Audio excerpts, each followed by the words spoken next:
can't deny a corporation the right to vote, because after all, corporations have more power than voters do by having lobbyists that directly approach the government.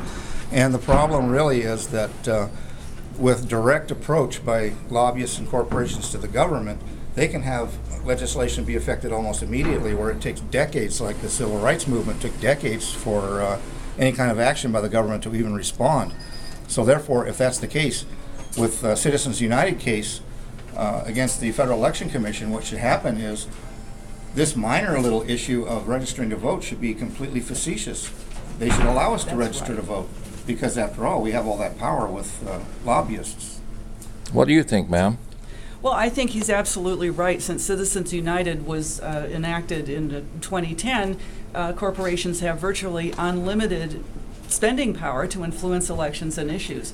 There's no reason we shouldn't have to be allowed to register to vote. That said, so what? Because we can buy any of these seats. We can buy those county supervisor seats. We can buy the elections commissioner seat.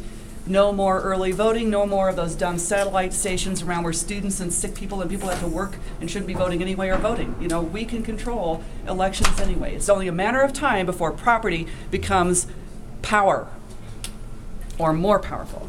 And I paid for this building.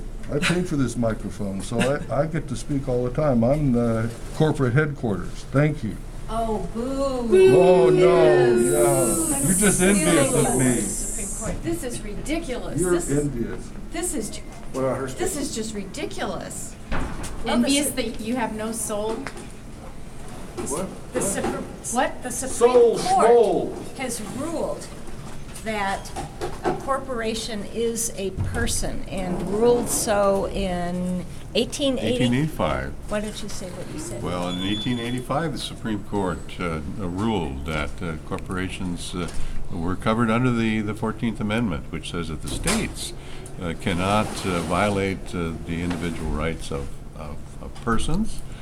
The presumed intent was to try to provide some protection for the newly freedmen after the Civil War, but the Supreme Court, acting on behest of railroad corporations at the time, were trying to prevent the states from actually getting involved in regulating those, and indeed the situation has continued from that time to this. So that's exactly our point. If money can make the Supreme Court come up with a valid, invalid, wrong decision, then we need to change it.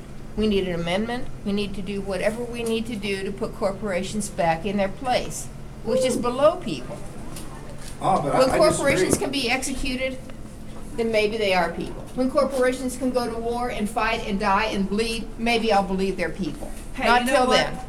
You know what? Women and slaves used to be property, and they couldn't vote. They got a constitutional amendment to be able to vote. You want to vote, you want to have your powers and all your little privileges or whatever, this carbon-based life forms, you get your own constitutional amendment. Woo, that's what we're doing. Citizens United will be defeated. Blown it. Citizens United will be defeated. Citizens United will be defeated. Fat Citizens chance. United will be defeated. There's one problem in your premise, however. The U.S. Supreme Court for several times has conducted politics to the exclusion of democracy, and that's why they have ruled in our favor. Therefore, corporations should have the right to vote. Yay. Yeah, but if they have a constitutional amendment, we're... Yes, take off your mask and come on over to the right side. Come to the dark side. Come Or into the the dark dark side. side. If we can just sort of state